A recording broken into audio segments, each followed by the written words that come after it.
right, guys, what is going on? It is time for another episode of the Chasing Waypoints podcast. And if you guys are on YouTube hanging out in the chat, I can see you guys. That's right. We are doing a live stream for today's episode. You can catch it on YouTube Live. If not, you'll be listening to this a little bit too late. All right. We are at the halfway point. That's right. Halfway point in the 2022 Dakar. That's tomorrow, or right now over in Saudi Arabia is actual rest day for these guys. So enjoying some time off. I already saw, if I'm not mistaken, it was Sam Sunderland hanging out at the top of one of the tallest buildings in the world. I don't know, all sorts of stuff. So we have got a special guest with us today in the studio. The official, now named, thanks to Gnarly Dave, is the Adventure Taco Studios here in San Diego. Scotty Bloom, say hi. Hello, good evening, ladies and gentlemen. Welcome. All right. Welcome to the party. Now we're in the party. All right. All right. So lots going on today. Wrap up a big week, right? First week of the year. Yes. And starting off right, racing, doing a little bit of rally. So it's been good. Today was a challenge, right? Day 6 for these guys. Just a quick rundown, right? Mason Klein still hanging out at the top. Today was kind of an interesting day for the tracks themselves, right? They reran a road book, which... Yeah, you got to wonder if it's the more adventurous for the tracks themselves or for the racers. True. You know? Well, unfortunately, I shouldn't laugh about it. Unfortunately, there was a couple of incidents today. It almost cost Petrucci his Dakar. He crashed there. It did for sure. Unfortunately, Ross Branch, it did end his rally a little bit short, which is kind of a bummer. So, but yeah, we'll do a little bit of a recap on today's before we get really into the halftime and how we've been going. So let's jump over to the trusty Dakar app, which has been doing pretty good. All right, so stage 6. Let's see the standings. Let's go for the stage. All right, so important thing to note, right? The stage for today was set for 620 kilometers total. 404 of those kilometers was going to be special, and 216 of those was actually going to be the liaison. So that ended up getting cut a little bit short, particularly the special. For those that haven't already heard, what was going to be 404 kilometers of racing actually turned into 100 kilometers of racing.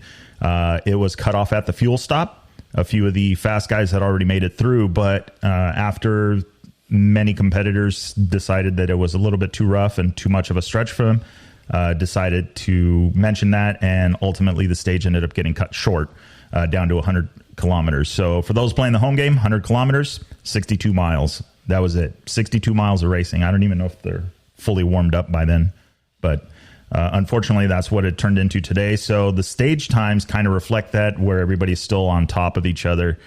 So for today's stage on the bikes, Daniel Sanders setting the time of 51 minutes, 43 seconds, followed by Sam Sunderland on the gas. So 1-2 for gas on this one, factory racing. 2 minutes, 26 seconds behind Daniel Sanders. Matthias Wagner in that third spot on the Red Bull KTM factory racing bike, 2 minutes, 36 seconds back. Then it was Paulo Quintanilla, Monster Energy Honda, 3 minutes, 15 seconds back. And then Ricky Brabeck, 5th on the Monster Energy Honda, 3 minutes and 19 seconds back. So we are still in the threes, and we're all the way down to number 6, Mason Klein on the BAS Dakar Racing Team, 3 minutes and 33 seconds. And then we've got Svetko in that number 7 spot, 4 minutes, 5 seconds. Adrian Van Berven, 4:10 on the Monster Energy Yamaha Rally Team. And then Toby Price, 9th, Red Bull KTM Factory Racing, 4 minutes, 16 seconds, followed by Joaquin Rodriguez on the Hero Motorsports Team Rally, 4 minutes and 29 seconds. So that is your top 10 for the stage today. And then let's see here. We have For the standings and how that affected it, I don't think it made that much of a difference moving around, although it did. Well, we'll get to the bottom of this right now. Sam Sunderland's still leading the way. Gas Factory Racing, 19 hours, 55 minutes, and 59 seconds. Matthias Wagner in the number 2 spot on the Red Bull KTM Factory Racing, 2 minutes, 39 seconds, followed by Daniel Sanders, Gas Factory Racing, 5 minutes and 35 seconds behind. Then we've got Adrian Van Beveren in the 4 spot, 7 minutes, 43 seconds back on the Monster Energy Yamaha Rally team. Pablo Quintanilla in the 5th spot, Monster Energy Honda, 17 minutes and 44 seconds. And then Santolino on the Sherco, 18 minutes and 22 seconds back. And then down to the 7th spot, here a little bit of a gap now. Svetko in that Slavnov Rally team, 24 minutes, 29 seconds, followed by Kevin Benavides in the number 8 spot. That's Red Bull KTM Factory Racing, 24 minutes, 56 seconds. And then we have Boreda Bort on that Monster Energy Honda sitting in 9th, 25 minutes and 59 seconds with a 1-minute penalty. Then rounding out the top 10, Mason Klein moving on up, 13th, 14th, but now jumping up to that number 10 spot on the BAS Dakar KTM Racing team. That is 37 minutes and 8 seconds. Followed by, we've got Andrew Short sitting in 11th, 38.12 behind. Then you've got Toby Price with 39.09 behind. Nacho Cornejo in that 13th spot, 46.54. Xavier de Soltré, 47.25 back. And then rounding out the top 15 is going to be Ricky Brabeck, Monster Energy Honda, now 49 minutes and 20 seconds back with a 2-minute penalty. So that is your top 15 so far through stage 6. So on a day like today where they cut the stage from 400 plus kilometers of special down to 100 kilometers or 60 miles or whatever, those guys like Brabeck that are so far, they have so much time to make up. They got jacked up in the first day or two, the first couple of stages. It's a day like today where it's a total ripoff for those guys that are 15th, 20th, 25th, and they're good riders and they're contract, salaried, elite athletes, elite racers. Those guys got pinched today because if the organizer would have allowed the race to continue the full 400 kilometers for the special, that allows for shakeups and breakdowns, right? That allows for shit show navigation errors like that kilometer 257 on stage 1, that ambiguous note. Mm-hmm. So riders like Brabeck and Price, who are out of the top 10, or they're basically, it's uncharacteristically, these guys are out of the top running. It's days like today with a full 400 kilometer stage that would have had, boo-boos or ambiguous notes and something to shake everything up. That's where those guys could have made up a lot of time. But now it's rest day. Tomorrow, our Sunday, we'll get back into racing again. And but it's days like today where some guys are pissed. They really got ripped off. And other guys are like, I'm fine. Let's just stop right here. And it was Daniel Sanders that was really outspoken. And he was using the words princesses. He did. He was complaining about some of the riders who complained to David Castera about the safety and about racing on top of tracks that were already raced. Some of the video footage we just looked at shows these big giant trenches, right? Ditches and grooves from the trucks and the stuff, and it's just like not in the spirit of rally raid, in my opinion, to go repeating or go, hey, tomorrow we're going to run the bikes on a course that's already tracked up. And in some of the commentary, you can hear that one of the problems with doing that is the visibility of what was originally drawn in the notebook it's not visible anymore because the trucks have already, gone 300 meters wide, or they basically tracked everything up. And so that's kind of yeah, and I agree. I mean, you think about like the Mason, Ricky Brabeck, Daniel Sanders, these guys. I mean, they've raced in rough stuff like this, and they've done that. So to race in big ruts and rocky sections and all of that stuff, it's nothing really new to them, but it is to a lot of people. Right. Also to like Daniel Sanders, Aussie guy, right? And the Fink, and so for him, but it's kind of uncharacteristic because he's already in the top 3 overall. Mm-hmm. He's had a couple of really good, impressive stages, some wins. Yeah. And I think that first stage as well. But he's an Aussie. And the thing is that he probably should be happy with ending the stage short today, but it's, if he was all brains and no balls, or if he was all cerebral, he might have just kept his mouth shut about that other stuff. But because he is, he's just like a typical Aussie. They're just like Toby Price, balls out, balls to the walls, humble, and everything is, that wasn't too bad. And for us, it would be like killer. Would take us out, right? No, I mean, it doesn't matter. I mean, I'm going to say I put myself in the position, and I know my riding ability and what I can do. And Sanders' to say it is that at the end, or in the end, it's how the bike is set up, how you ride. And you have to understand, hey, I can't go that fast. That's beyond my riding ability. Well, it's on the rider to slow down. Nobody's telling you to go that fast. You're in control of it. It's not like the ASO sitting there pinning your throttle. All they do is limit speeds and penalize you for that. They don't tell you go faster.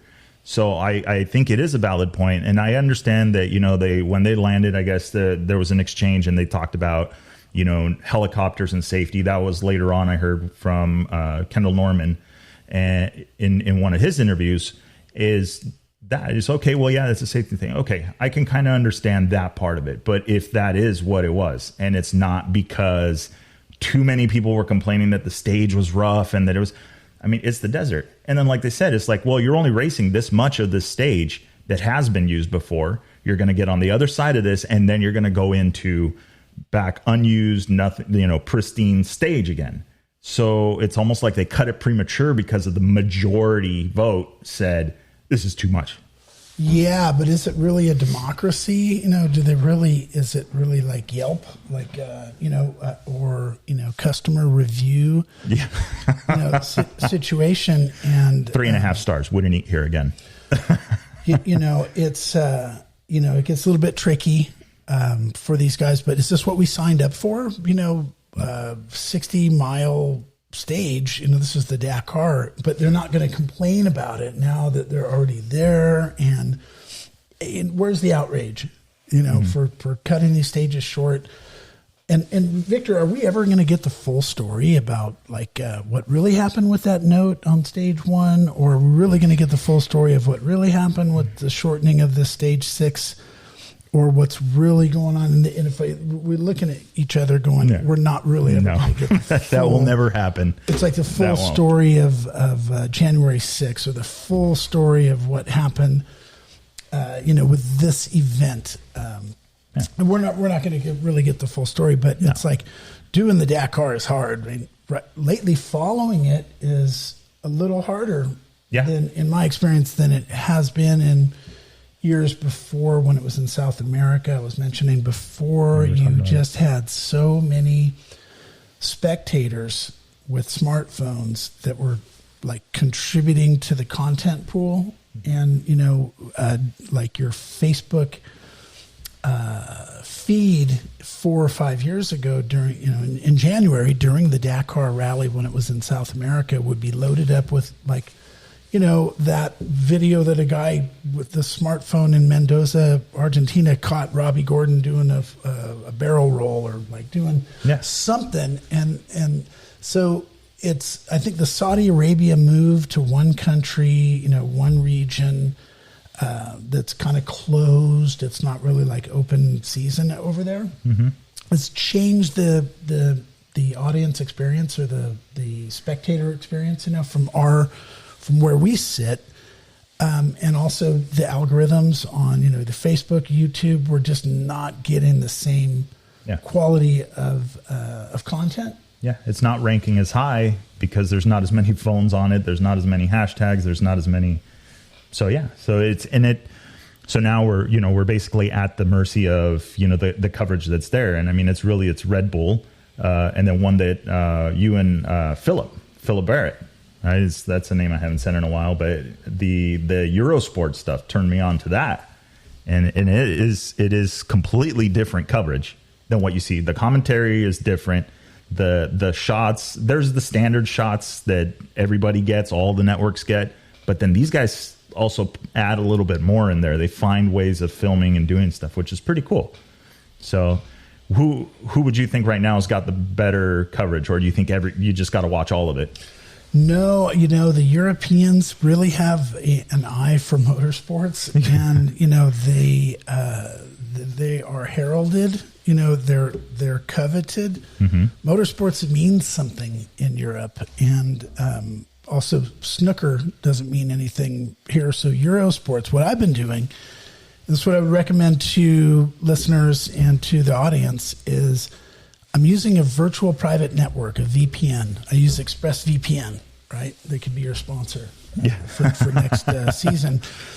And what I'm doing is I trick my laptop to thinking that I'm in London, and then I'll open a Chrome and just Google search for Eurosports Dakar 2022. And the Eurosports is kind of like the ESPN of UK or Europe. And they have, 6-minute, 10-minute clips that have its own commentary, and it's kind of stuff you're not going to see. So Get a virtual private network, trick your computer into thinking it's in London, go to Eurosports for the Dakar coverage, and that's kind of helpful. But nice, here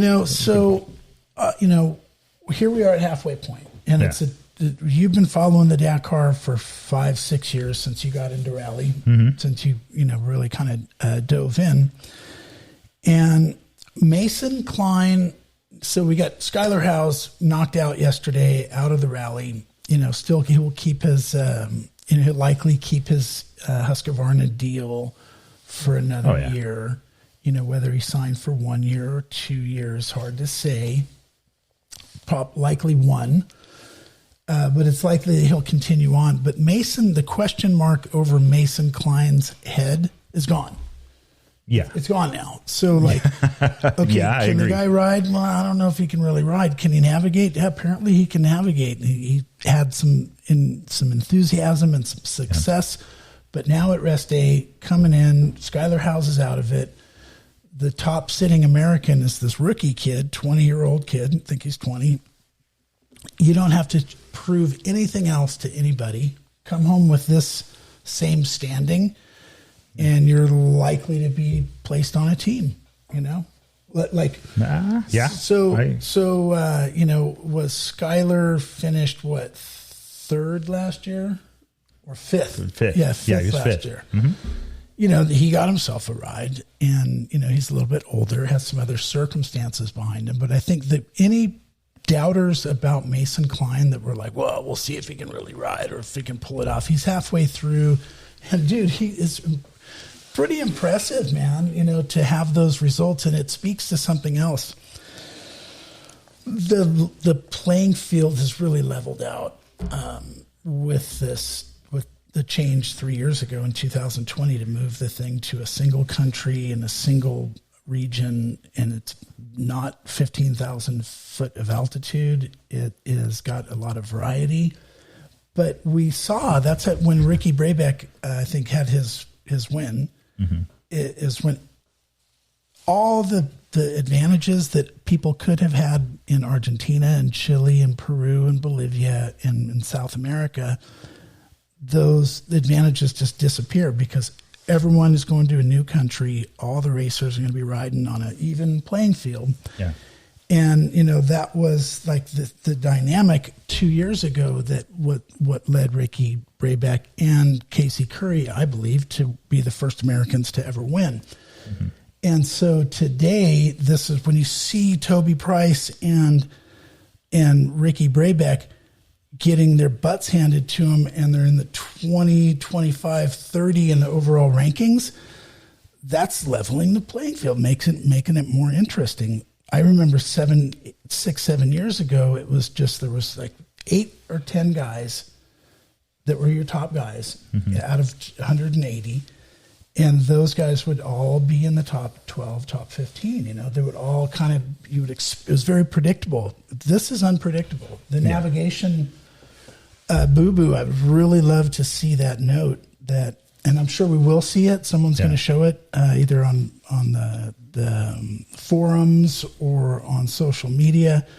And what was really going on with that? And when every road book, as we've said before, every road book is going to have its weakest note. Yeah. And so that one on stage one was the 257. And, you know, it's a little ambiguous, and the guys were pissed. And there were some guys that were really pissed. Yeah. When they get on the mic or when you hear the official guy come and make a statement, it's like PG-13 after school special stuff. It's really like it has to be groomed. It has to be a little groomed. Definitely groomed. Yeah. Yeah.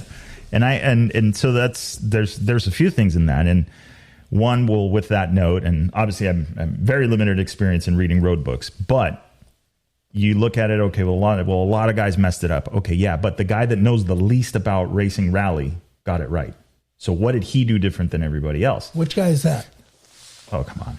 Mason? Well, we got it. Yeah, Mason Klein. Well, try right? telling that to Mason. He's like a road book expert.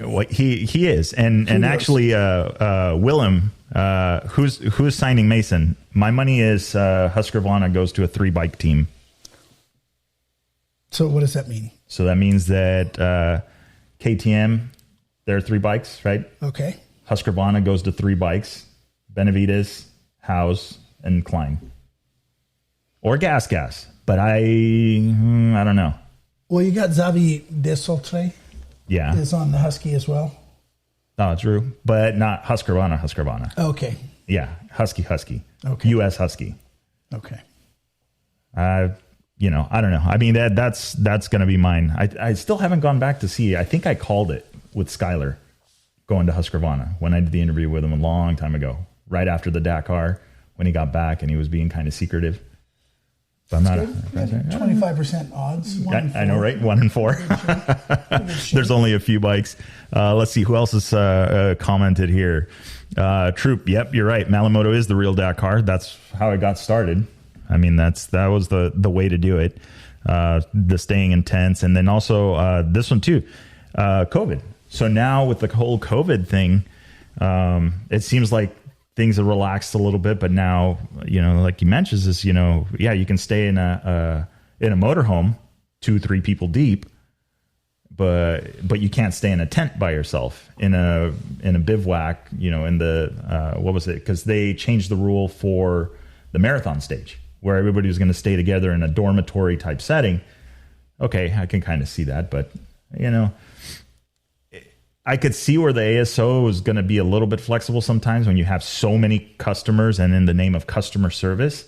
But for us looking outside in, it's kind of like, well, they're just folding their cards. They're just giving up. Like today's stage should not have been shortened, at least in my opinion, unless for sure it was a safety concern, and it was not because people were whining. Well, they have to consider the safety of someone's feelings and someone's things, but it's super political too, and about the decision that the race director has to make and the pressure at the moment that it's coming down. And if he doesn't call it off, if 4 guys warn him, hey, it could be like a helicopter scarcity thing. And if he doesn't, people are on the record barking at the safety problem, and Costera doesn't, the race director doesn't call it off, and then something really bad happens, then it's just like this it's a curse. Like they're kind of cursing the thing a little bit. But anyways, it's, what is it, 14 days, and, people spend their whole year and $100,000, $200,000, depending on who you are.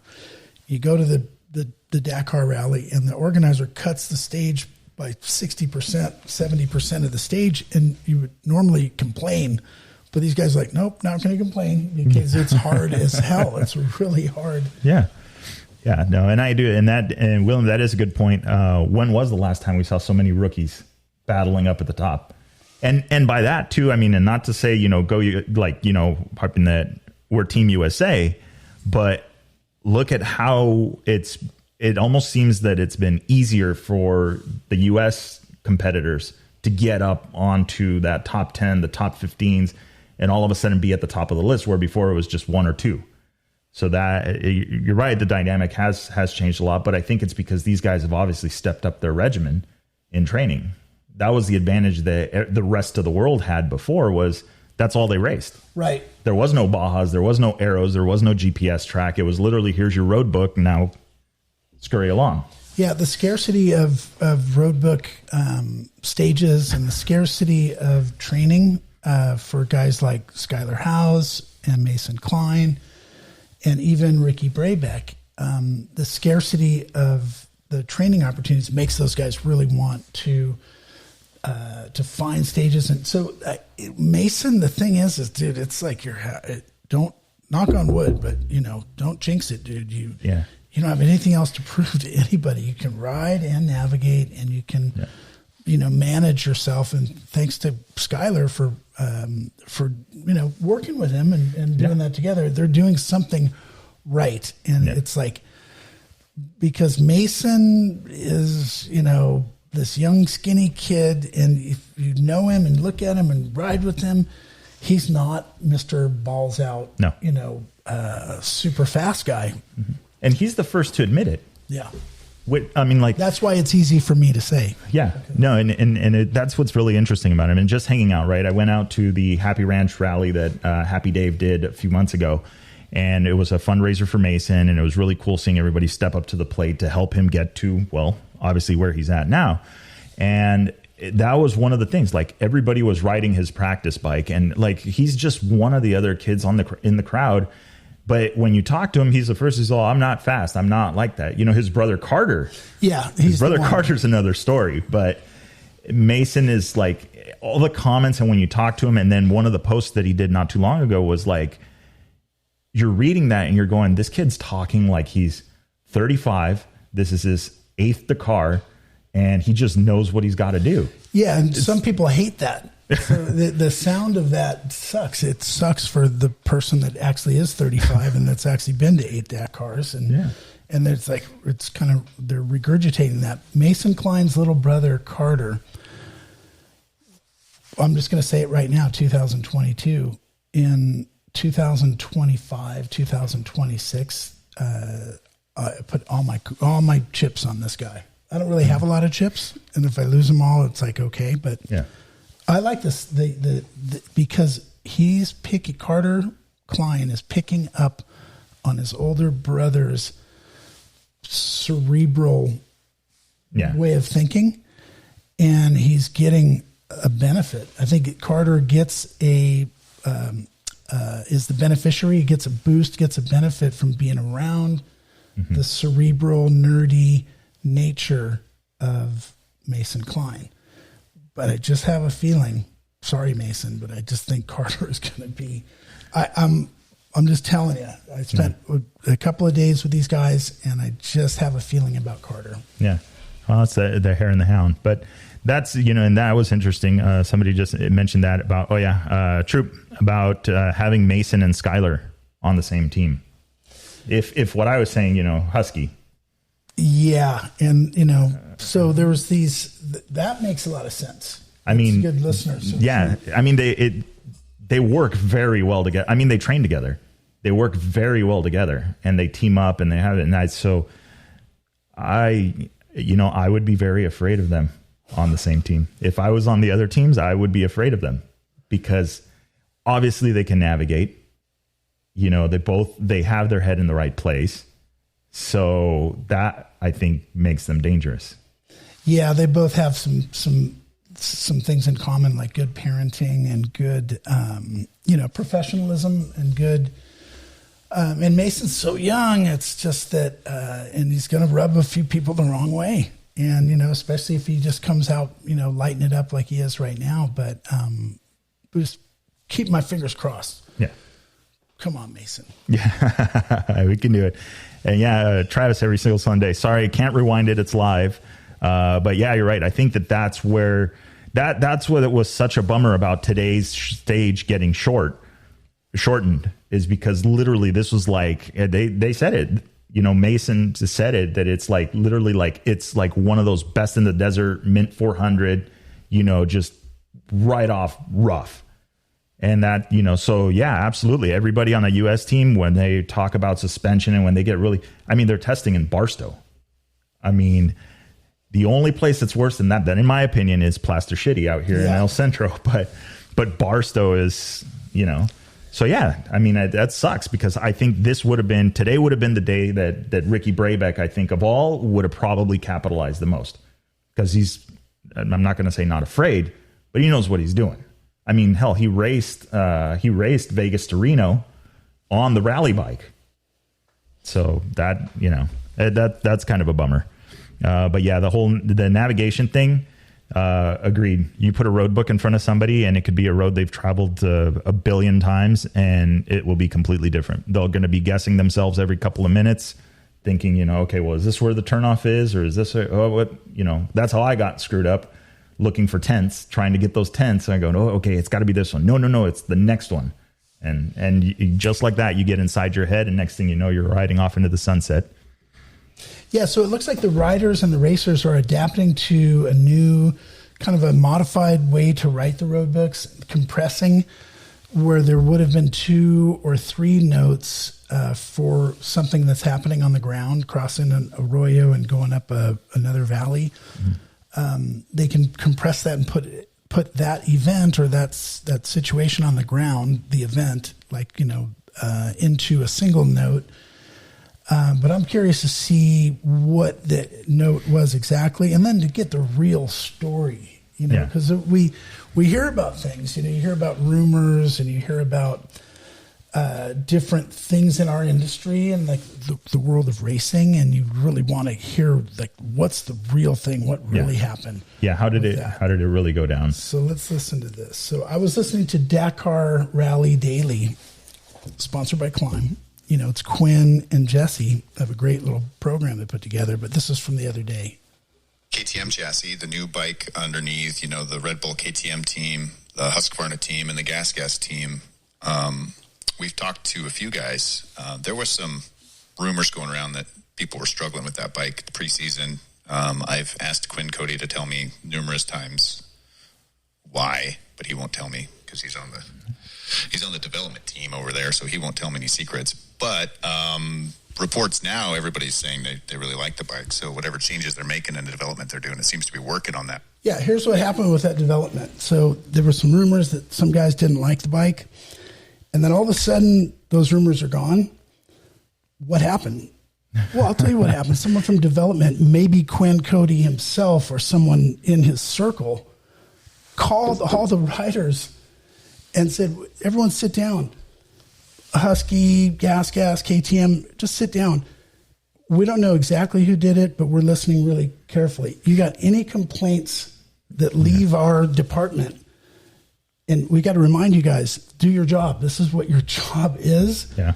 So when there's rumors that some of the riders don't like the new frame or the new setup,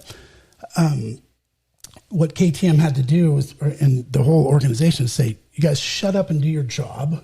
And we're really listening right now for who's the guy or who are the people that are complaining about the development of these bikes. Because if it is you, it's going to be a bad day. It could be bye-bye the hard way. Yeah. It could be bye-bye breach of contract. Didn't you understand the definitions part of your agreement? Yeah. And yeah, that's what was it back in the day? Loose lips sink ships. Yeah, still. But to their thing, Skylar said that, they were doing like their testing and their stuff, like it changed from when it was him, it was some testing and all that stuff. But once he got on the Husky team, and then especially with the new bike, all it was practice, and it was like sunrise to sunset. And to be honest, is when I remember watching some of the clips of them at the Morocco rally, and watching that bike. And I remember in the rough, you could see it. And I go, that bike is loose. That bike is not predictable to them. And you could see the suspension, and you could see how it was riding. And it's like, and you know that Skylar, obviously he's a rider. I mean, he can ride a bike. And when you can see that the bike just seems squirrely, it just didn't seem like it was all there. And then you go, okay, well, first time out. It is what it is. But now you start seeing some of the clips, and you can see the bike seems to be tracking straighter. It seems to be doing it. So like you said, he doesn't really know what they may have changed, or maybe he does, but just doesn't want to say it. But there's definitely been some improvements to get it to where it is now, because that it looks night and day different. It went from scary to ride to wow. Like, I mean, this thing is dialed now. So a little bit of both forces pulling in both directions. Yeah. One force is that, hey, the thing has to get better, just the same way that our environment has to get cleaner over time. It just with, like generally speaking, we get cleaner with our cars and our pollution, over decades, long periods of time. So too will these bikes, as they go through development, get better and better. But also too, the other force is that, hey, there's some rumors going around. Shut the fuck up right now. Yeah. About what about these your preferences. And so I'm thinking that that's probably one of the things that happened about why the bikes are all of a sudden so much better now. So it's two forces like that we that we just talked about. Yeah, and that's their Troop brings up a good point, Jerry, is that not all racers are development riders. Yeah, and not everybody. They're not going to try. Yeah, lots of guys just race, and that's right, because it's like, you see it in all forms of motorsports. I mean, let's go, we'll switch disciplines for a minute. Formula One, the driver has to know, I feel like my rear tire is 0.1% down on air. I think we need to adjust that. Like, they have such a feel for it. And now back to tuning a bike. A bike is a whole nother story, especially in the dirt and predictability, because as you can tell, these guys send these things. It's not like they're just like, like how I would ride it. No. If I rode Skylar's bike, it would be, which would never happen, I'm sure. But there's no way I would ever be able to suck like even 10% out of it, like what he can do. And some riders have the ability to say, you know what, the head angle is wrong. The forks need to be dropped a little bit. This and that. Like, they know exactly the changes that need to be made. So maybe that's the program. They narrow it down to, okay, you guys are going to be our core guys. I know that on one of the other teams with a mutual friend of ours, we know that there's certain team members that what they say, everybody else tests. And that's exactly to that point. Not everybody is a development rider, and not everybody is the race, the top guy. Well, so for our SoCal and for our North America, audience, people that are listening that know Baja, remember the THR Kawasaki deal. It was like THR Precision Concepts, Monster Kawasaki.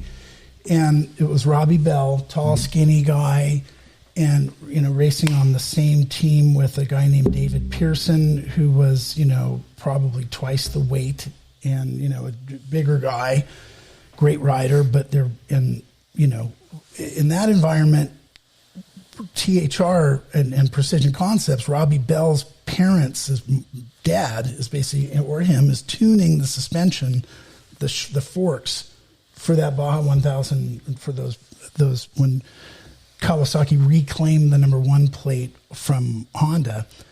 This was 6-7 years ago when this went down. But there was big guy on the bike, didn't like the way the bike was tuned, but the skinny guy on the bike happens to be his dad, is tuning the bike. And so it's just like, get used to the way this is.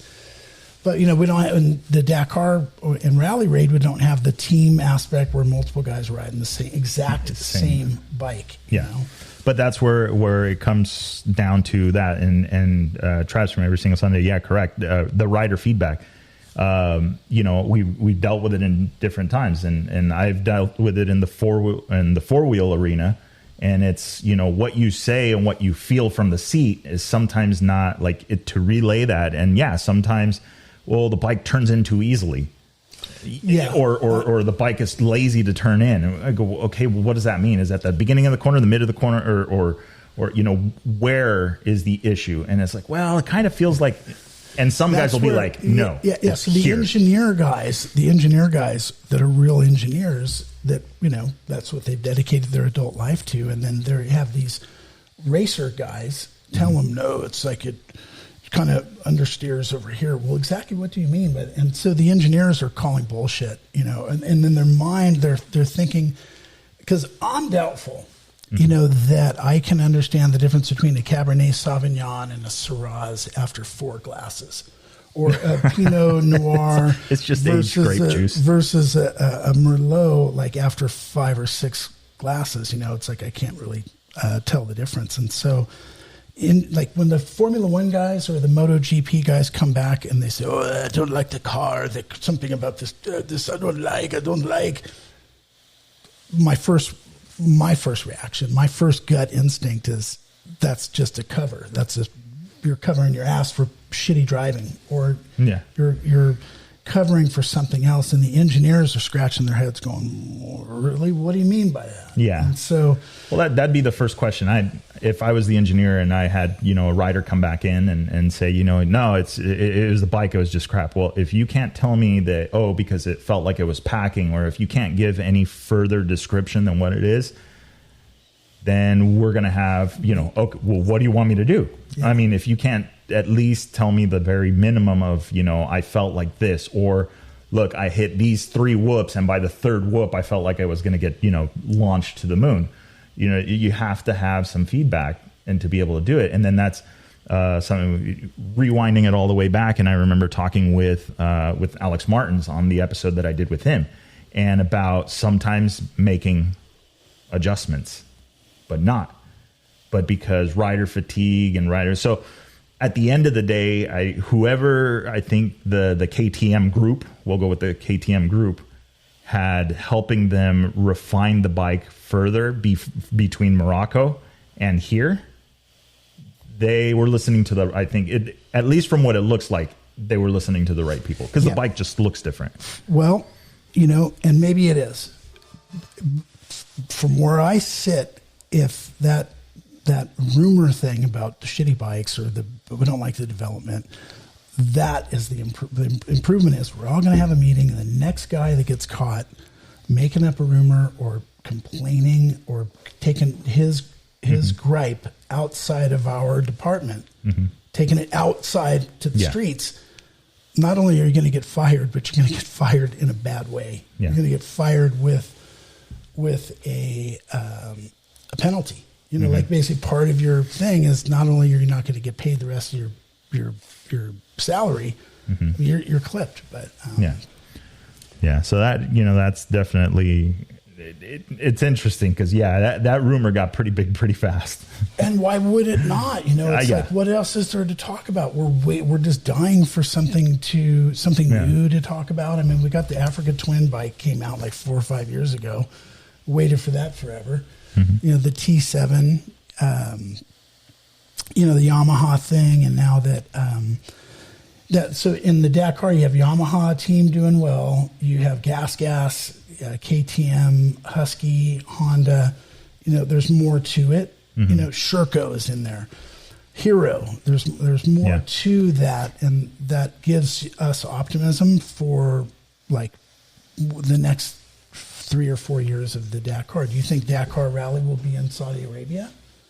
I mean, they have their contract. They've got to go. They've basically got to make to the end of that. But even which today, is how long did they know? I think it was 5. It was a 5-year contract. I don't remember. It was 5 or 10. When I heard it, I was like, damn, that seems like a really long time. Like they signed up and put some money into it. But from what I saw today, it was a post on Carlos Sainz's. It was one of the news channels from down there. On their social media, they posted that one of the higher ups with tourism had met or was talking, Like they were starting "We want you back, we miss you, I've been thinking about you." Oh, for the South America thing. For South America. Yeah. So this is going to be interesting how it rolls down. Like as the contract gets closer to the end, because this is year 3. So it's 5 years. This is about where they may start looking at it. I don't know. I mean, personally, from what we talked about before, we got started is the fan base.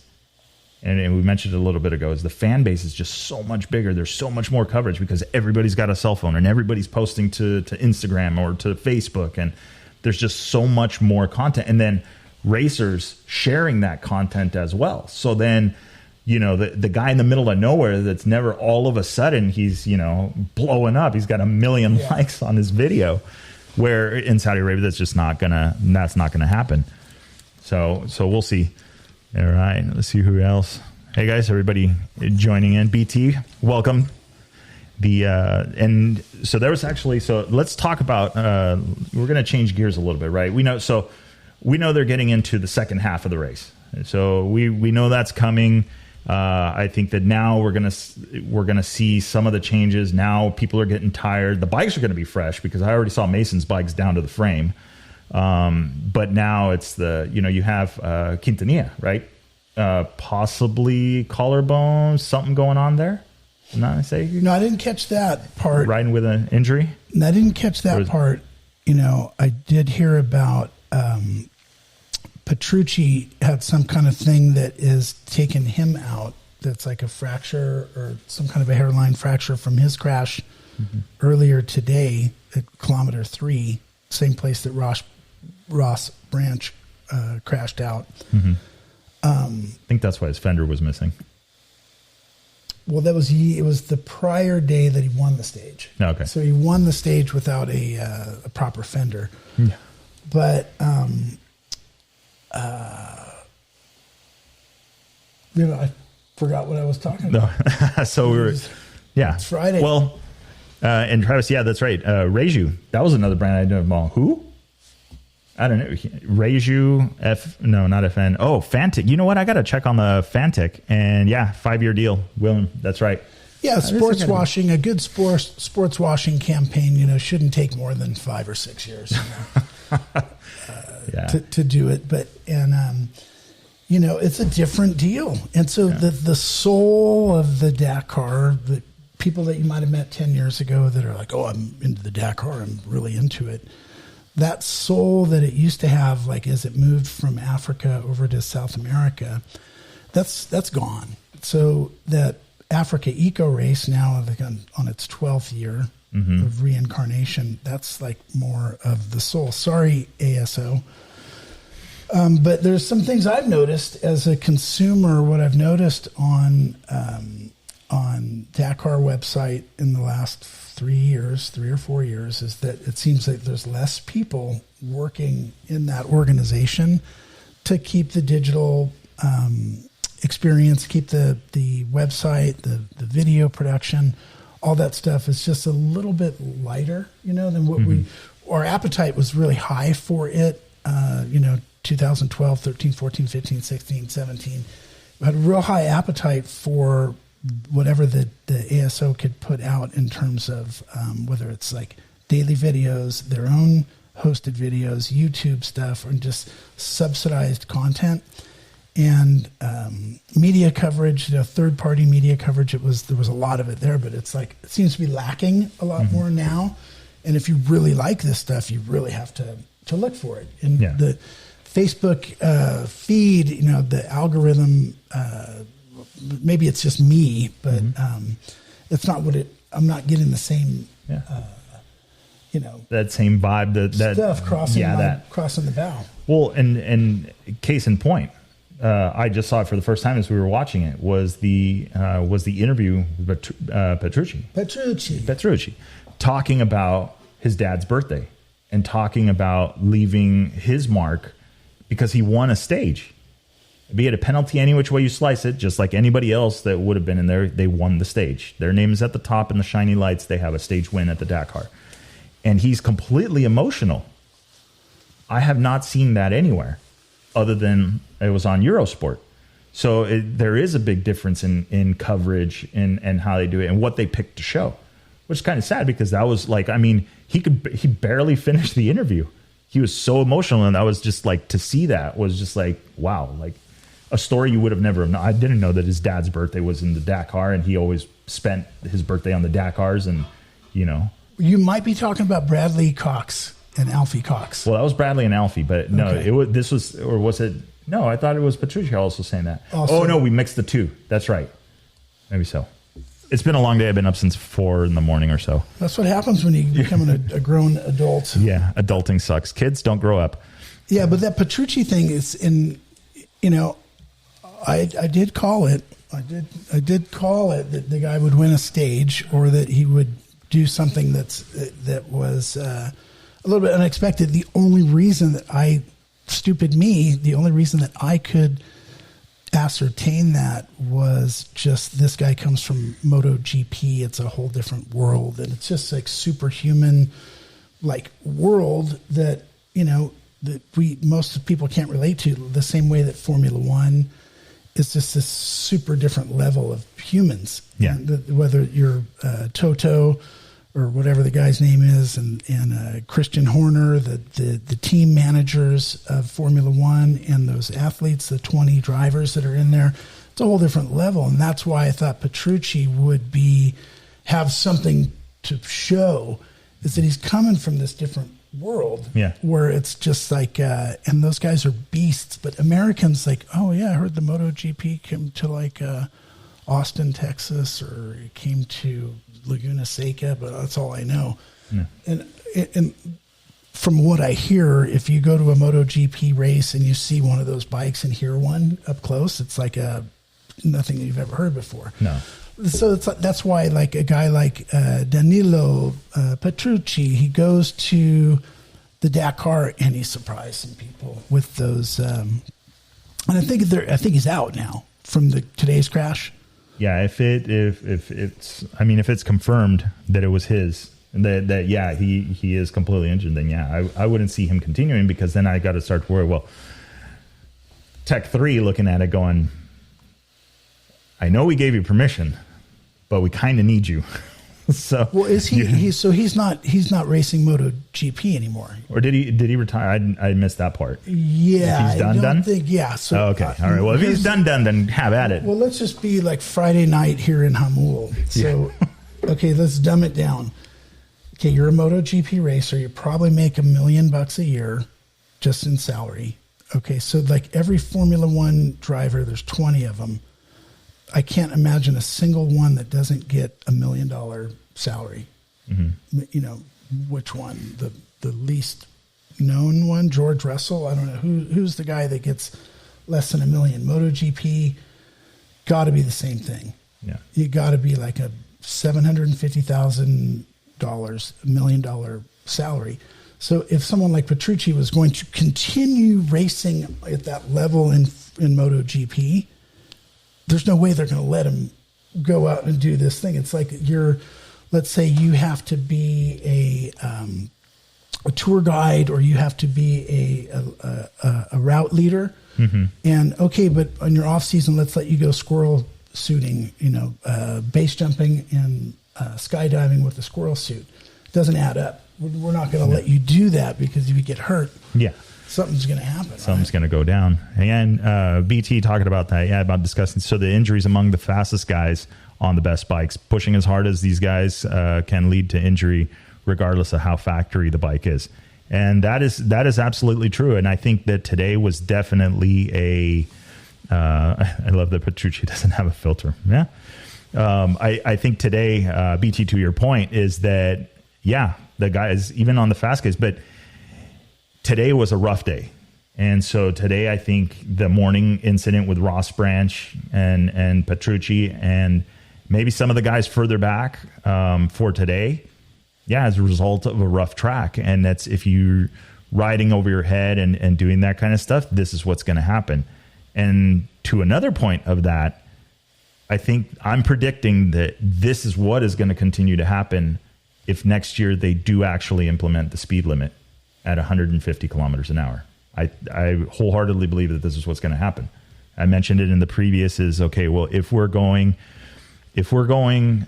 right now, getting up to the 180 kilometers an hour, you got some legs on the dry lake beds and all of that stuff. If now you leave everybody to 150, at 180, 110 miles an hour, the guy riding the bike has to know what he's doing. And you got to have, the huevos to do it. It's fast. Things are vibrating. Things are moving. I did it once on the street on dirt bike I shouldn't have been doing it on, just to see. And that was all it took. And I realized that it's the stupidest thing. The vibrations, the helmet, the wind, the buffeting, even if you are hiding behind a windscreen, might limit some of that. So now on the dry lake bed, everybody can do 150 kilometers an hour. That's 93 miles an hour. So the only place, as I mentioned, is the only place you're going to make up time is where people can't do 150. In the technical stuff. In the rough, in the dirt. So what's going to happen next year when they hit another rocky stage like that? Well, you're going to have the Ricky Brabecks, the Skylar Howes, those guys that grew up racing that stuff, or even Toby Price. Toby Price now races Baja. He understands what a rough course is, so that is only going to increase. Now, those guys might be all right. They'll do okay because they're used to it. They grew up. Just like how when Brabeck and Howes first got there, they weren't used to road books. Now they are. I think that it's going to be the same learning curve as now these guys, now I got to ride further. I got to ride in over my head, because if not, this is where I'm going to lose my time. So I think that more injuries are coming if they implement it. It sounds stupid, but might sound counterintuitive to what it is. But I think that literally we're going to see more guys injured by introducing that, because they're going to have to push. This is the only place I can make up my time, because everybody, as soon as we hit the dry lake bed, is going to do $150. That is a great way to look at it, a great way to cross-analyze it, or to look at the other side of the picture, and we're doing that more so than probably what they would do at, ASO, to do like the tire deal. Mm-hmm. Okay, that you only get this one tire and you can't, and that ended up being their intention was to make it safer, but it has an unintended consequence. It's actually making it more dangerous. And so what you're saying is that if they do limit top speeds to 150 kilometers an hour, around 92-ish, in the low 90s miles an hour, that someone is going to have to, the only way I can make up for it is by riding harder, riding faster, and the more technical stuff. And if they start crashing there, it's not as bad as if they're crashing on wide open lake beds, or off-piste, mm-hmm. fast sand sections, or fast flat sections. Mm-hmm. So it's like yet to be seen. So here we are, curious as what's going to happen, how it's going to go down, and what's going to happen with the electronic road books, or the digital road book thing. That one source says that 2023, next year, all the bikes will be on electronic road books. Mm-hmm. Speaking of which, I brought one over. So we actually got a treat today, and we're going to talk about the electronic road book thing really quick, because it's true. So now, how this is going to play into the Dakar. So for those of you guys that have been following the Dakar for a little bit, no, but for the newer guys following, so before, you used to be able to get the road books the night before, and then after, you'd get them the night before, you did your marking and all that stuff, loaded your road book, and you were ready to go for the next day. Then some of the teams, then there was a whole new position that came up as part of the team, known as map men. And the map men was this mythical creature in the sport, and they would basically take that road book overnight and turn it into a GPS file. So now, fast forward, last year and this year, they're handing road books out the morning of, just minutes before the start, to give these guys. And then this thing, this is the Tower 1? This is Tower 1. Okay, the Tower 1. So now this is going to be what one of the next steps is going. So on this, you have your electronic road book. You can literally seconds before the stage, pre-highlighted, ready to go with all the changes, literally upload it via Bluetooth right to it. So this is going to be kind of like the next the next go-to of what they're going to be doing. And we've seen it already in the trucks. So they're already implementing this, but now the bikes are going to get something like this, which, again, was just going to help. I think like they do said, maybe it is a safety thing, to help with the safety side of things, not people not shortcutting and stuff like that. Or, I do think that has some valor to it. But yeah, this thing is, it's pretty gnarly size, but I mean, if you think about it, it's the pad and it's also, it's like having two ICOs, right? Yeah, but all in one spot. In one thing. Yeah, in one spot. So I haven't been able to test this thing to the extent that I really want to and need to, but the weight of this setup, of the Tower 1 setup, is about the same weight as a universal roadbook rally kit. And so it's not a weight savings and it's not a weight investment. But instead of having ICOs and a bracket and a roadbook reader, everything's on one piece attached to one little mount. So we'll give you kind of a status update on this in like a month or so, after we really go and put this puppy through the ringer, so to speak. And thanks to Luke Bennett up at Tower 1 ICO Racing. Thank you, Luke, for giving us a shot with this. And actually, I don't know, really quick, just to kind of show it, because I don't think they can see the road book in the back, but somebody mentioned it earlier. So, remember we had the kilometer 257 deal so one of the things that Mason had mentioned and that they were already practicing this is stacked notes, where you would think that there'll be one main note and then there's a couple of direction changes involved with it. So it's like even cap on the exit. Or it could be cap on exits. So normally on a road book, you have three parts to it, right? You have your distances, your total distance, and then you've got, no, unfortunately, I don't think we can raffle this one off. You'll have your distances in your left box. You'll have your total distance, and then you have your distance from your last note. And then in the middle is your tulip. That's your hieroglyphic, right? That's the arrows. That's the little schoolhouse. That's the end of the fence. That's the wash. That's the little details. The diagram. The diagram, right? The actual, the arrows. Terrain changes, right? The lines actually represent something. If it's a solid line, if it's a dotted line, if it's, they have different markings. So there's a lot of information in that center box. And typically the box all the way to the right was normally reserved for like more important, like just a quick, this is something you need to know. Supplemental info, supplemental data, just additional need to know. Just the basics. So what they saw this time around in the Dakar, and what people were talking about, and particularly into that note, is that normally in that box where there would be some kind of supplemental info, something, like on right or stay left or something, like they were putting, or like a cap heading, that's your direction on the compass represented in a numerical fashion, right? In degrees.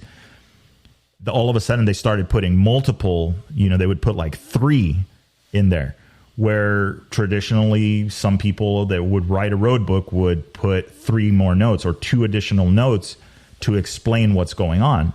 But in this case, there was like, 200 meters, cap 10, average 10, and then at 600 meters, or cap blah.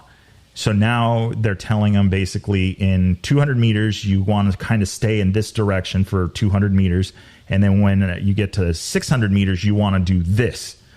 So now all of a sudden, you're not moving the notes. You're having to pay more attention. It's slowing them down, which, okay, you achieved what you wanted. But if you're not ready for it, it's confusing the hell out of you. If you had the night before to go through those, it's a lot different than having 15 or 20 minutes in the morning to try to pick those out, and for an avid, navigator, aspiring, navigator guy in some of these rally schools, they'll tell you, hey, before tomorrow's stage, pay particular attention looking for these things in the right side box and looking for errors and, blah, blah, blah. But it does make a difference that they don't have the night before to go in and look at that that piece. But so where is all this going? What are we really saying here is that we see the sport is changing.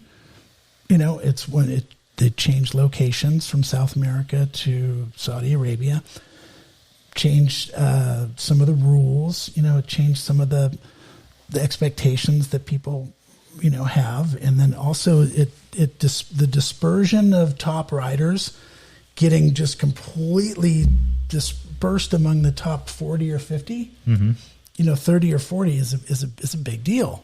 It's like, that's a change, and that's the effect of some of the causes. So we're going to move the event from South America all the way into Saudi Arabia, where they have a lot of money and a lot of reasons to do an event like this. A lot of reasons. Their tourism, their development, their future, and then they also want to get past some of their political stuff and some of their social issues. That's what sports washing means, is that, hey, they're trying to clean up their image. Saudi Arabia trying to clean up their image, hosting these different events and basically doing what they can to be in the world stage as they develop these big real estate developments, resort developments for the future.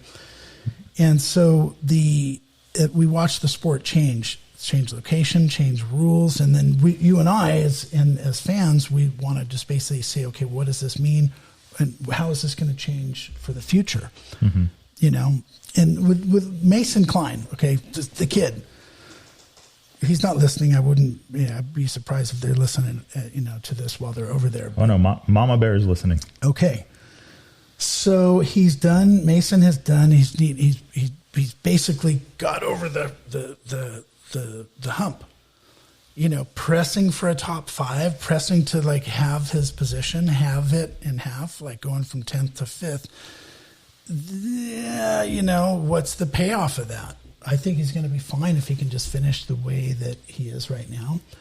And then, like, what happens to Brabeck? If Brabeck finishes in the top 22 or finishes like in above 20th position, then what happens to him next year? Mm-hmm. I don't know. I do know he has been loyal to Honda. Honda's taken him so many times to the Dakar. I really wouldn't see that changing. I can't imagine him going to another team and this ending badly. I feel like he is more, outside looking in. I don't know him well enough, or, I don't even know if I've ever exchanged words with him. But, oh yeah, I have at the start and finish Sonora Rally as well. I don't see him going anywhere, but I see him coming back more pissed off and working that much harder. And with somebody like Johnny Campbell in his corner, that's obviously taking him from one place to another. To me, it's, it was a bad day at the track. We all have them. Unfortunately, the track is 14 days long and in the middle of nowhere on the other side of the planet. But, there's two choices. I mean, he could be riding like he didn't care and just like, man, whatever, I'm over this. I'm just here, I'm just here to get the bike to 6th gear and see where I end up. But he's not. He's going for it. He's being the team player. I think that is still showing that, this is still a team member. This is somebody that we want to have on the team. So I don't see him going. Yeah, me neither. I don't know where you could go. You fit in so well if you're one of Johnny's boys, if you're part of that crew, Johnny Campbell, you're a Honda guy, you're kind of branded, it's kind of hard to get out of there. It's kind of hard to switch teams. It's like being in Nueva Generación and trying to jump over to Golfo or Golfo. But you can't really change cartels. And his thing. Easy. I don't need the algorithm picking that up. Okay. The video. So it's like, 7 or 8, I guess this is his 7th one or his 8th one. 7. And he's won one, got 2nd last year. And then this year, if he doesn't, it's like, I'm not really worried about what happens to Ricky. I'm kind of worried about what happens to my family and me. But, if just thinking about it from the cheap seats, wow, where does it all go? And so, like, my speculation is that he will jump out and go off to UTV land. or go off to vehicle land. And the reason that I'm going on this far-fetched kind of like reaches, why the hell isn't Casey Curry racing in the Dakar this year? The guy who's the first American to ever win the Dakar on four wheels, did it with Can-Am, signed with Polaris. He's with Polaris, but no Dakar. No. It wouldn't make any sense at all. Yeah, So, and it's like there was no, I mean, other than Seth Quintero, but that's the OT3, that Red Bull Juniors class, off-road class or whatever. So, and it's a bummer, right? He ended up having a mechanical, and now he's on the Dakar Tour. Yeah, win as many stages as you can. So win as many stages. And I look at this guy, Quintero, and it's just like, I don't know him yet. Maybe I will. And the Red Bull packaged content, it's like ABC productions, man. It's kind of made for TV. It's I'm over it. It's not for me and you, like we're, trying to carry the torch, trying to be leaders in our field for the sport of rally. And the videos that are coming out of Red Bull aren't really doing our work, for us, but they're doing some kind of work. Yeah. These Red Bull videos, they make rally and Dakar stuff look like flying to Mars. It makes it look like being an astronaut, makes it look like insurmountable, makes it seem like it's far out there. You ever watch the pro bull riding, the PBR, Pro Bull Riding Tour? PBR, Pro Bull Riding. I watch that stuff, and I'm never going to be get on a bull and go ride a bull. It's fun to watch. X Games and the big skateboard super ramp. We're not going to do that. It's fun to watch. And so, like the Dakar thing, is it fun to watch? I guess everyone in Europe, in Germany, Italy, France, Spain, everybody loves to watch the Dakar coverage. Mm-hmm. But that doesn't make everybody participants. It doesn't make everybody, No, and that's a good point. Is like where, for people, where do they go? Because there's a growing, for the navigation side of it's growing here in the States. We're seeing more of it, even with the limited, like the I don't want to use the word sensationalized coverage that we get, right? Because Red Bull has a style, and their videos are cool, and they show stuff, and they break it down, and they have some really good like basics videos and stuff like that I think. But I think the gap begins at, okay, I watched this video, now what do I do? How do I get off the couch? Where do I go to do this? And where can I, Go to 7-Eleven and buy a 24-ounce Red Bull super energy drink with high fructose corn syrup. That's what they're doing. Sorry, Red Bull, but, you guys are selling sugar drinks. That's it. Yeah. So, I mean, and thank you for, making some content. Yeah. So it will be interesting to see, how the future develops, right? Everybody going to electronic road books. And I know I saw a variation of this on a KTM bike. I'm going to say, I want to say that they did it on purpose, but maybe not really, but maybe they did. And those that didn't really know wouldn't have guessed it or seen it. But it was a video from last year, the year before. I think it was their first year in Saudi. And it was, I think, Toby Price doing the walk around in the factory, talking to people and doing interviews about building and developing the bike and da-da-da-da-da. And all of a sudden, as they pan across, you could see one of the new KTM bikes with the tower, and it had a large flat surface on the top of it. So going back to, we're going to the electronic road book. So do you think that by going to electronic road books, it's going to help more people get into the sport, or should we stick to paper? You think paper is the way to go to learn? I think it's a zero-sum game. I think that it is irrelevant. The growth is irrelevant whether we're all paper or all digital. Mm-hmm. First thing that comes to mind, all digital is like the quick sell is, hey, it's less paper. It's more environmentally friendly. But then like your Tesla cars, and the batteries, and then the cost, the net cost of actually producing that stuff, and then the cost of the electronic road book reader, I'm not sure, Vic, if introducing these things is gonna be a big, like a growth spurt. A lot of, like, I have a theory that if we show this to UTV owners and motorcycle racer enthusiasts, and they hear, look at this technology that you can have, we can put this on your bike, it's the same weight as a normal navigation setup. We're looking at it as a pull. We're looking at it as a way for people, I want one of those. That looks good. Let me learn how to use it. And it shouldn't be really that hard, but I don't know.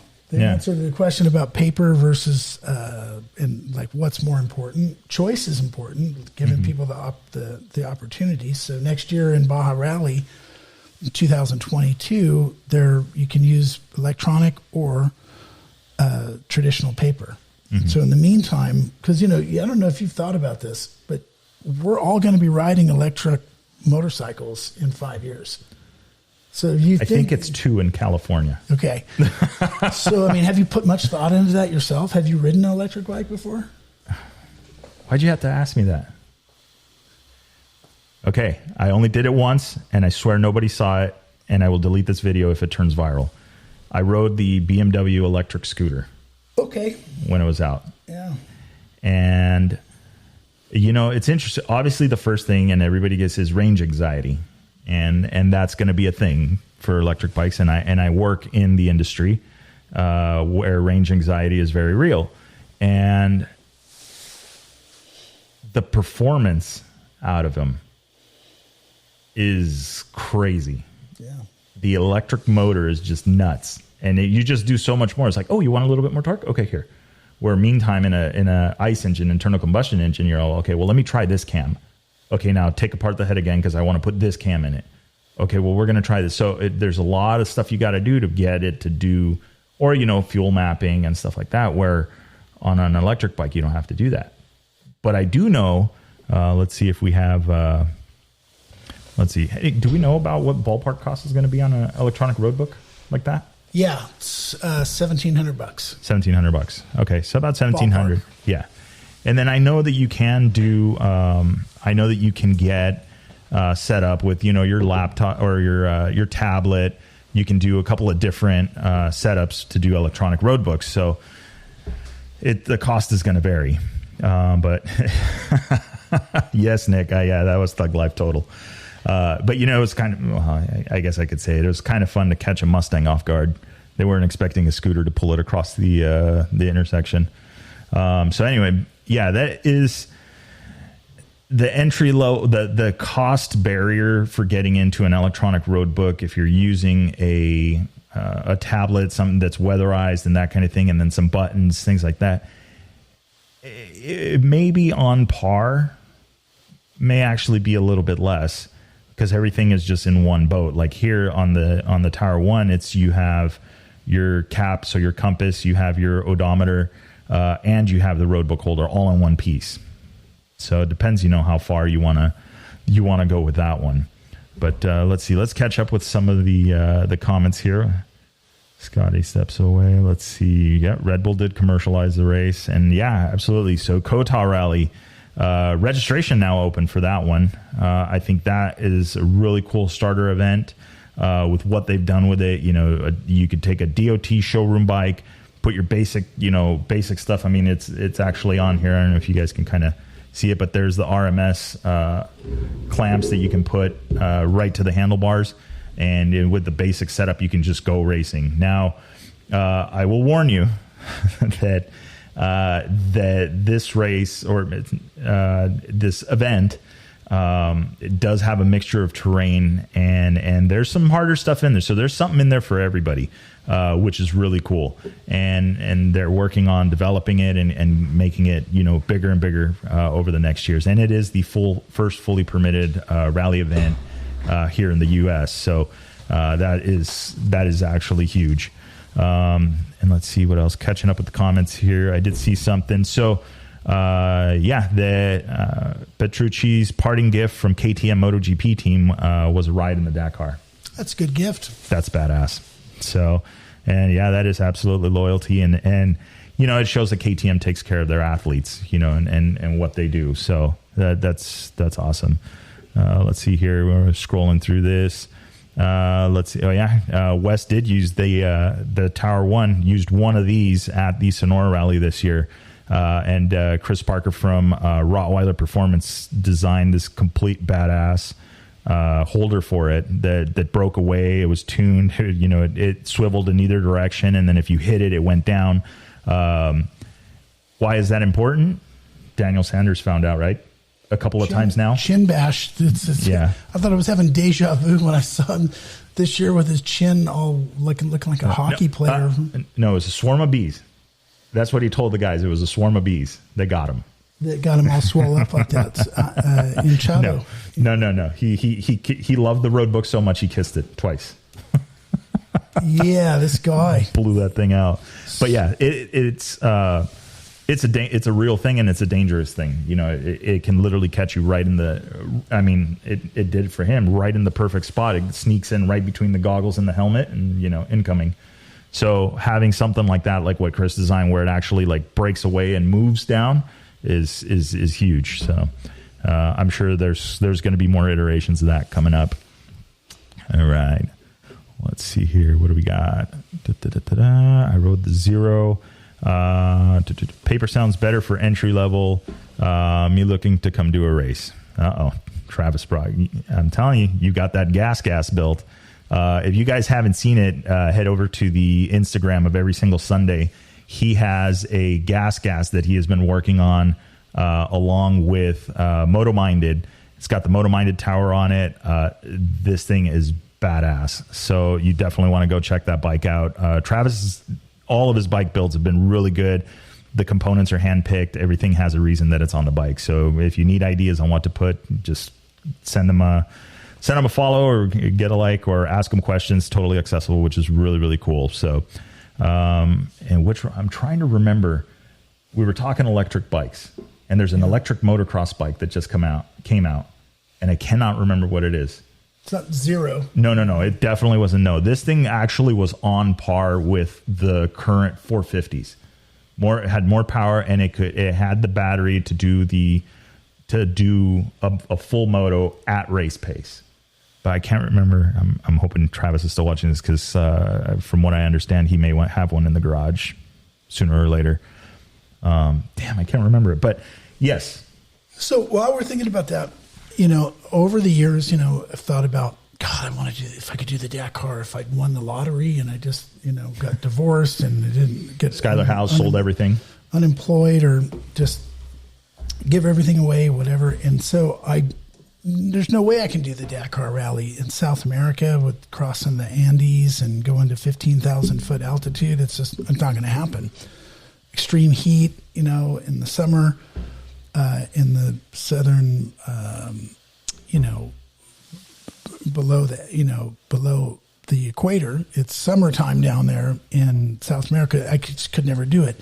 Saudi Arabia, maybe I could, but guess what? I can't come up with 150,000 and 6 months off to do it. What I want to do instead is I want to do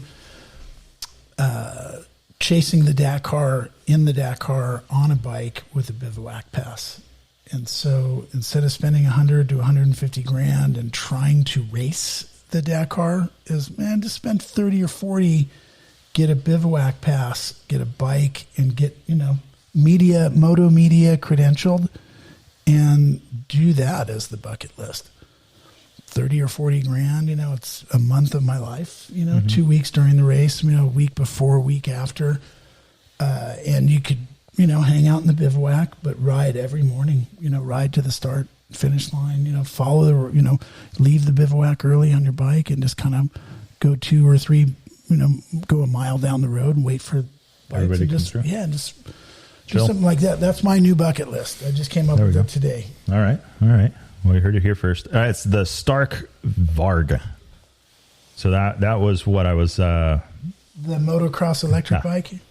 Yeah, the motocross electric bike. So those, I think, we're going to see. We're going to see them. That sounds like a couch at IKEA. Starkvark. Stark. Yeah, but in this case, it's an electric bike. But valid point.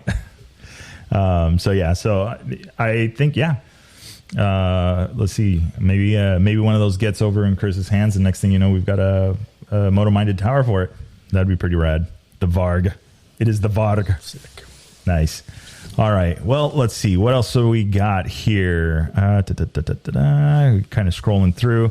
So we're getting, next week, kind of wrap it up. But next week number 2 of the Dakar, that's going to be the talk of the town. See how everybody goes.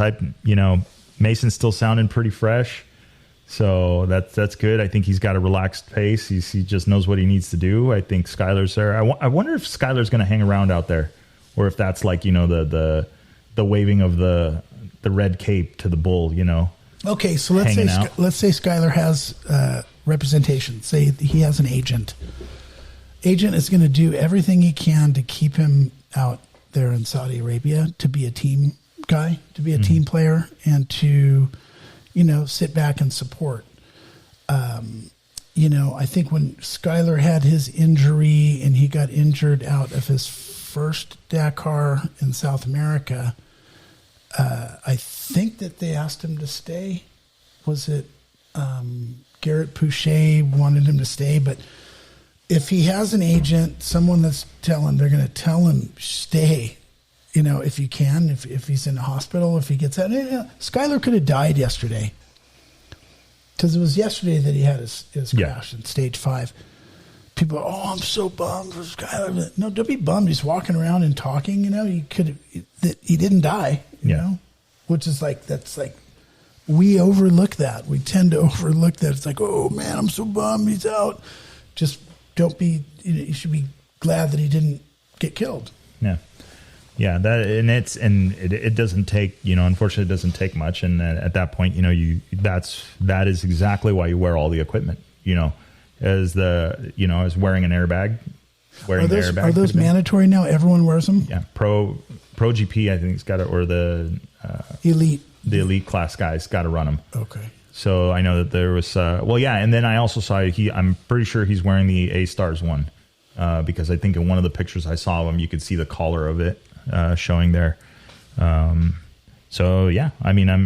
that's true. I posted about it too. I'm like, all right, this happened. Cool. On to the next one. Next one will become better, faster, stronger. We know the recipe that he's had, the picture he was painting of this rally, and his performance is there. So I think that coming back next year, doing the same thing, not really changing the recipe, just practicing more and keeping fresh on it and helping develop that bike even more. I think it's a winning recipe. And if you get Mason on the team and you can both of those guys run together, there's going to be some changes up at the top. Good call. So for next week, I'm looking at the list of who's on the top list right now, and I've met Sam Sunderland. I've spent a few days on the bikes with him, couple evenings around the dinner table. Something about Sam that you really got to like. He is got kind of that British dry humor. He kind of takes himself pretty seriously, and right now I like that about him, and I like that how he's kind of settling in. Daniel Sanders also, and then Quintanilla. So before I kind of liked Price, Howes, Quintanilla, and now I'm really liking Quintanilla, Sunderland, and wild card on that would be Van Beveren. Yeah. So Pablo Quintanilla, when he's from Chile, and his first Dakar, he was number 192. Okay, so he was basically, there was 3 bikes seated worse than him. Mm-hmm. Big guy, nobody knew who he was, but he was up and running the top 15 after 2 days. Started from the back. And something I like about Pablo Quintanilla is he's one of the big guys, like Toby Price, Skylar Howes. Quintanilla is also a very tall, like De Soltrate. These are the riders. We talked about it a little bit before. The classic Dakar motorcycle rider is a big guy, 6'2", 200 pounds, and this is what Quintanilla is looking like. And so sitting at 5th place right now. That's Quintanilla is going to wind up on the podium if not winning. But if I had to pick a winner, it's going to be between Sunderland, Sanders, and Quintanilla. Yeah. And that's all I got. Yeah. Let's see. Let's go back to this one. Okay. So in closing, we'll make this one the last topic. And so I got a chance to speak with Andy Kirker about the Pro Moto Rally class at the Baja 1000 this past year on the Peninsula Run, and they were working on it. Full disclosure, I like the idea from a standpoint that it's going to foster people getting interested in rally and bringing that maybe a little bit more to the forefront at a grassroots level. I do have questions about the way that the stage would be organized or the navigational section would be organized in a fashion that keeps these guys off the front bumpers of the trophy trucks. And we know that racing is dangerous and we know that it is of concern, but you just have to look at it from the technology standpoint, and the bikes are still the same recipe. Even if it was a rally light bike, it's still a motocross bike with a big tank and all of that. But then you go and you look at the trophy trucks and the front runners, and they're 4-wheel drive with all the travel in the world. Thanks to people like the late John Marking from Fox, have made these things way more controllable and predictable, predictable. And that makes them that much faster. So it makes it that much harder for the bikes to outrun it. So unfortunately this year, I don't think that the class got off the ground because of entries. I think everybody was hanging out, and this happens a lot at events, is a lot of people kind of hang out and who's going to sign up, who's going to do this. And it's like that Spider-Man meme where everybody's pointing at each other, who's going to sign up first, and then nobody signs up. So in the end, I think it was just that. It was just simply not everybody that was interested signed up for it. There were still some questions that needed to be hashed out. Nobody wanted to be the guinea pig. And well, here we are. So hopefully Kirker and the SCORE team is looking at it and evaluating it, and hopefully they get, something going because we want to see more people in rally raids. And I think that once people start discovering that and see that navigation, once you get bit by that bug, is not that hard, that you're going to see the other rallies like Kota, Baja Rally, Sonora Rally, you're going to start to see the numbers grow. Well, I think they're going to grow anyways, and I think that we will, all three of those events that you just talked about, like we all want to see rally raid, events get full. Mm-hmm. Let's say I'm in the business of doing dog shows and doing dog show contests. If I want to grow that, I'm not going to go merge my dog show with a cat show across the other side of town.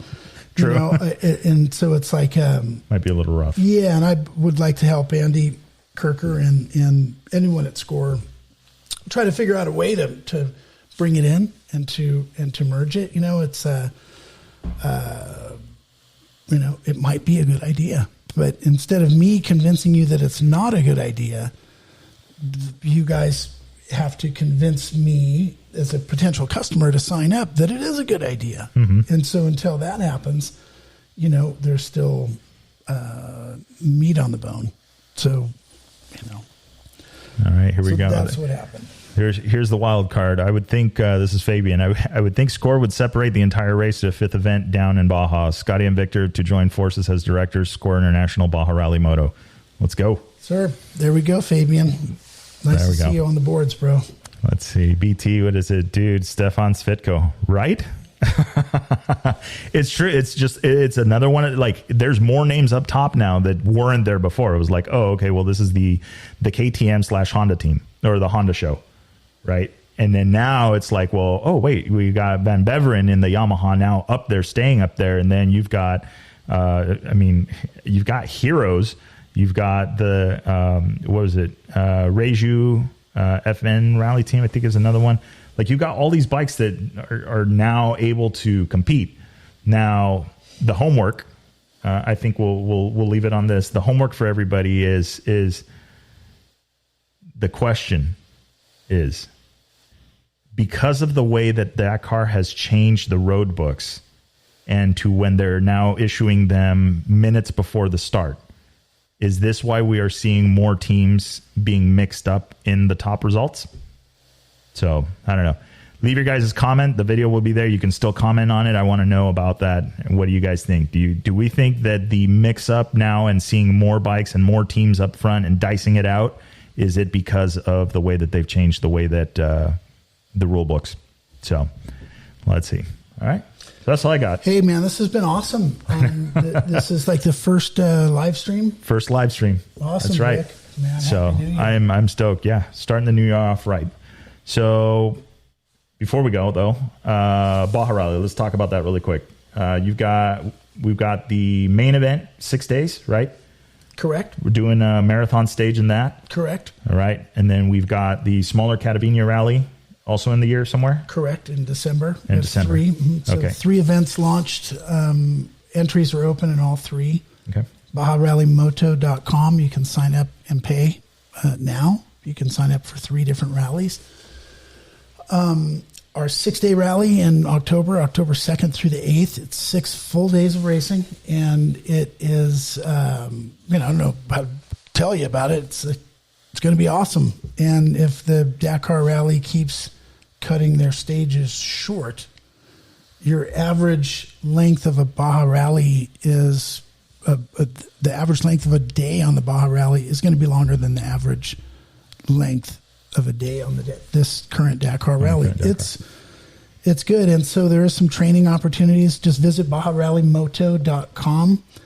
There you can see some of the different things that we have to offer for this race. And so it's coming out. Nice. So we're on it, and thank you for everything you guys are doing, and to your supporters and sponsors. And let's keep watching the Dakar, and keep tuning in to Dakar Rally Daily. Yeah, it's a good resource. Yeah, I'm not gonna. I don't hide it. I've said it in a few of the episodes. That's where I get my information from. I mean, Quinn Cody's got everybody on speed dial, so I know. But if we could just get them, when they don't know that we're listening. We want to hear what's really going on. And mad respect to the people in management for our business, like Quinn Cody and Johnny Campbell for their respective manufacturers. That's a lot of pressure, dude. They have to and they have a lot of stuff to guard. And I can't blame them or fault them for holding their cards really close to the chest and to not. I mean, one thing, you're going to get fired, but the other thing is that people are going to get in trouble. Yeah. By telling the truth. In the world of surfing in the U.S. is like motorcycle business in the U.S. Nobody really can tell the truth about what happened with that one guy. People know, but nobody broadcasts it or publishes it. In Australia, it's exactly the opposite. Surfing in Australia, if you get caught doing crystal meth and you're a pro surfer, you're going to get busted, and they're going to publish it. Up here, if you're a pro surfer and you get mixed up in narcotics or drugs, they're going to hide that. The industry is going to kind of take cover for people. But I'm not saying that's what's going on in the motorcycle business, but it's really competitive. And I think that the guys that are working in management at these companies that are hiring riders, doing contracts, developing motorcycles, I can't blame them for, keeping it really close to the vest. Oh yeah, absolutely. Absolutely. So, all right. Well, awesome. All right, guys. Thank you to everybody for tuning in. That is also, we've been recording this, so if you guys want to listen to this show again in the car, you will be able to do so. I will publish it a little bit later tonight. That will be available on Spotify, Google Podcasts, and Apple Podcasts as well. Or you can just head over and to the Chasing Waypoints YouTube channel. You'll be able to watch the show. So thanks once again for everybody tuning in. We will see you guys for the next one.